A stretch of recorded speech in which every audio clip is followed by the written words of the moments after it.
En septembre 2022, j'étais censé passer 3 semaines au Kirghizistan avec mon pote Christian. Les planètes se sont alignées pour que ça arrive pas et j'ai fini embarqué seul dans un road trip de 6000 bornes entre l'Europe et le Moyen-Orient. Ce concours de circonstances lunaires, c'est le plan C.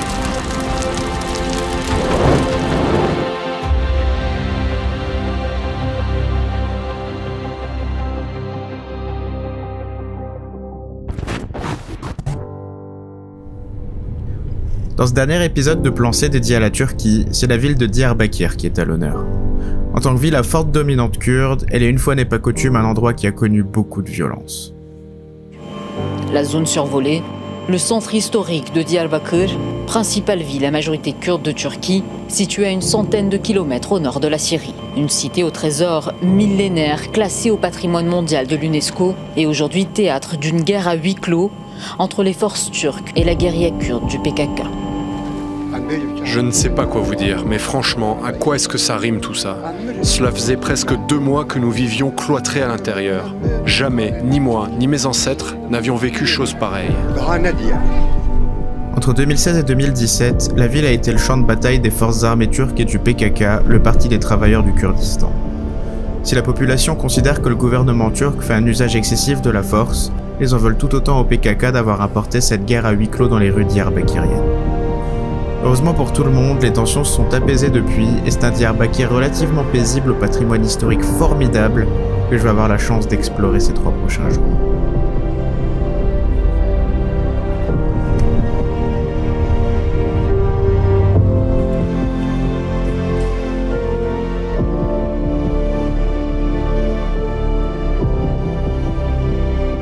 On se retrouve à Diyarbakır, qui est censé être, au moins culturellement, la capitale du Kurdistan, si le pays avait une indépendance quelconque. Donc c'est une ville en Turquie où les Turcs sont minoritaires en fait devant la population kurde qui est largement majoritaire ici. Il y a pas mal de choses intéressantes à voir, il y a des églises, des mosquées, un château, une forteresse, et la ville a l'air très sympa, là, des premiers pas que j'ai pu faire dedans et de ce que j'ai vu depuis la vitre du taxi, donc en vrai j'ai hâte de visiter. Et puis un Furkan que j'ai rencontré à Kars pendant la visite d'Annie m'a suggéré plusieurs trucs à visiter et surtout plusieurs choses à manger, ce qui est particulièrement intéressant, donc je vais m'y mettre de suite, hein. C'est le moment ou jamais. On n'est pas à Diyarbakır tous les jours et ça me donnera aussi un premier aperçu de la population kurde dont on m'a dit tant de bien.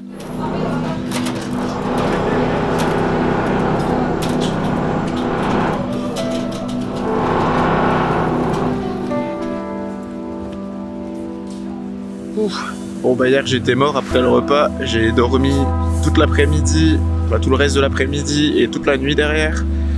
Et aujourd'hui on va visiter pour de vrai Diyarbakır parce que ça a l'air vraiment hyper chouette. Et on va commencer la visite par la mosquée. Hein. Par ailleurs, ce chat est typique de la région. C'est un Turc de Van qu'on reconnaît à sa robe blanche et qui a très souvent les yeux verrons.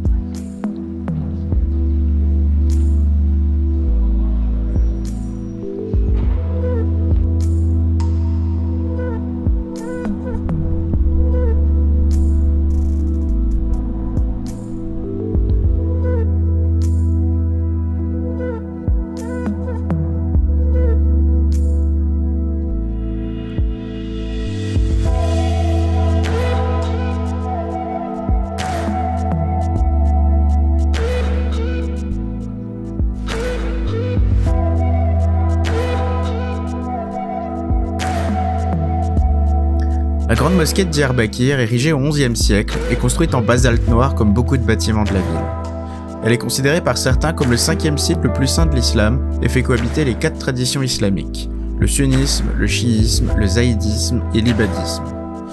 J'avais jamais visité de mosquée de ma vie et j'ai clairement pas commencé par la plus ordinaire d'entre elles.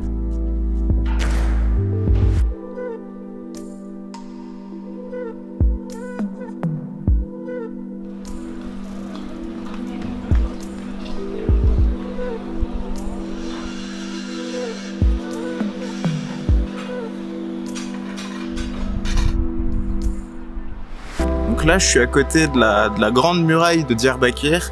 Et sur les conseils de mon pote Fourkan, je vais aller sur le pont, dont j'ai oublié le nom, comme d'hab, je vais le marquer là, pour boire un thé local.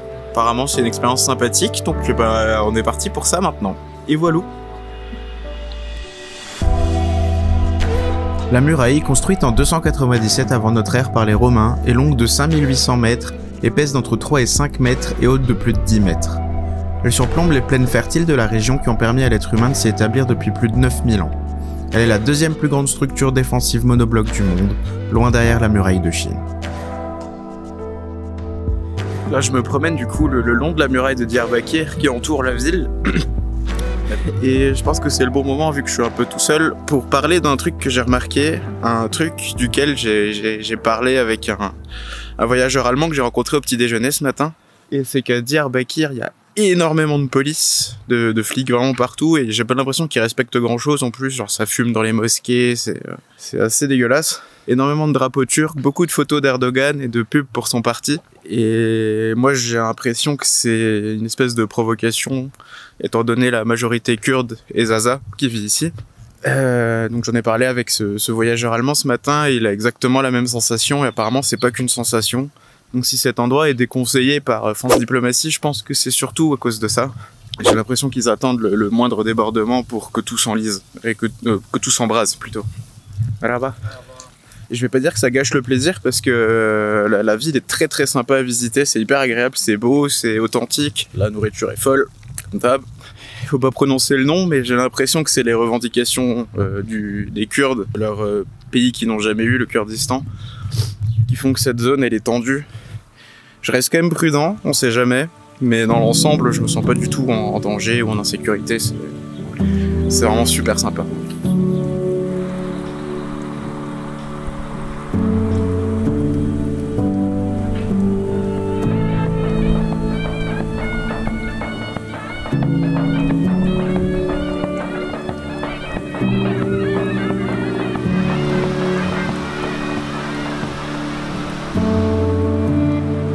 Fourkan s'était définitivement pas foutu de ma gueule.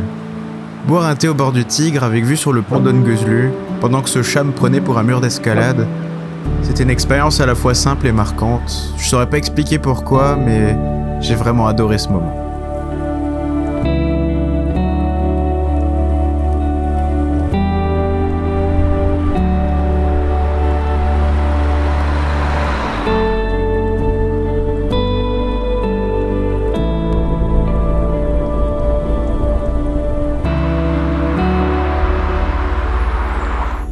Après cette postée bien sympathique, je me suis mis en route vers l'église assyrienne Sainte-Marie de Diyarbakir, construite il y a plus de 1600 ans.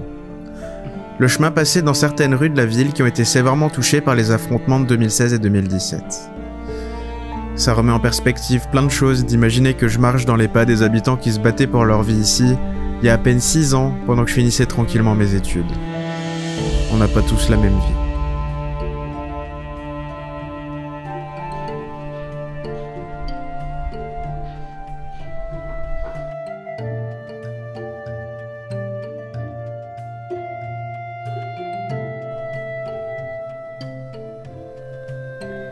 Dans cette église, il y avait une Bible écrite en assyrien, un dialecte moderne de l'araméen, la langue que Jésus lui-même parlait. C'est en quelque sorte une Bible en VO, écrite à la main. En tant que passionné de langue, c'est un bien bel objet que j'aurais adoré ramener à la maison, mais malheureusement, il n'était pas à vendre.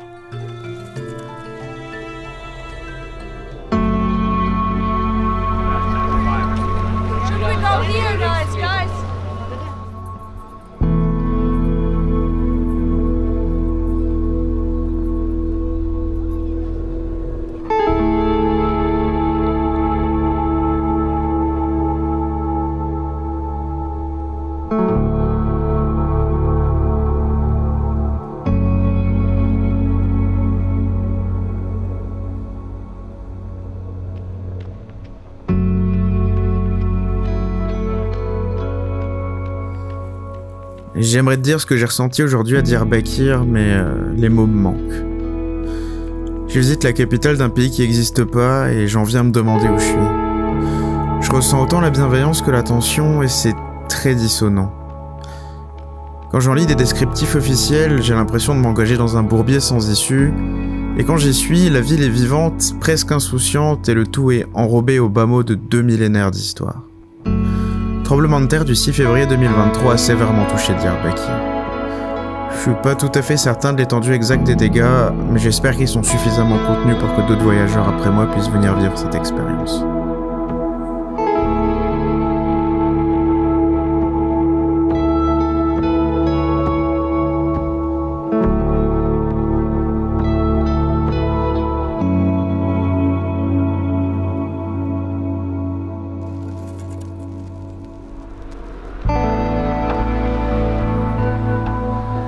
Le lendemain, en me vautrant royalement de chemin, je me suis retrouvé dans les artères plus urbaines de Diyarbakir.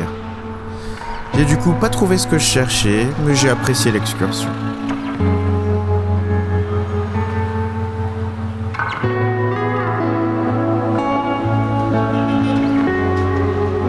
Bon, tout à l'heure je me suis fait bait en fait. J'avais tapé église Saint-Georges Google Maps et il m'a amené à un endroit où il y avait tout sauf l'église Saint-Georges qui est en fait à 500 mètres de mon hôtel. Et là où j'étais, c'était 3 km et demi. Il y avait juste un rond-point et une prison. Donc ouais, merci Google Maps des fois. Donc là, je suis en face de la vraie église. Et on va pouvoir visiter ça, finalement.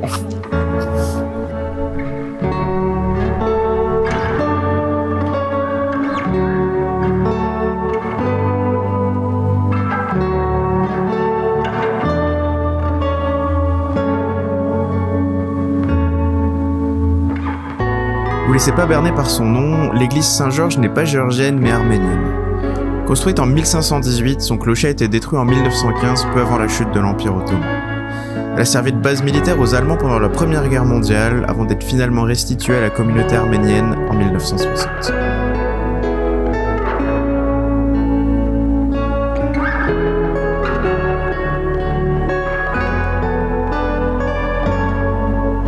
En fait, Diyarbakir, c'est comme un restaurant gastronomique. On n'y trouve pas les plus belles montagnes, ni les plus beaux lagons, ni même les prouesses architecturales les plus épatantes, tout comme on trouve pas la plus grasse des sauces cheddar ou le plus épais des steaks au restaurant étoilé. Le plaisir, il réside dans la subtilité. Je pense qu'il faut y goûter pour vraiment le ressentir.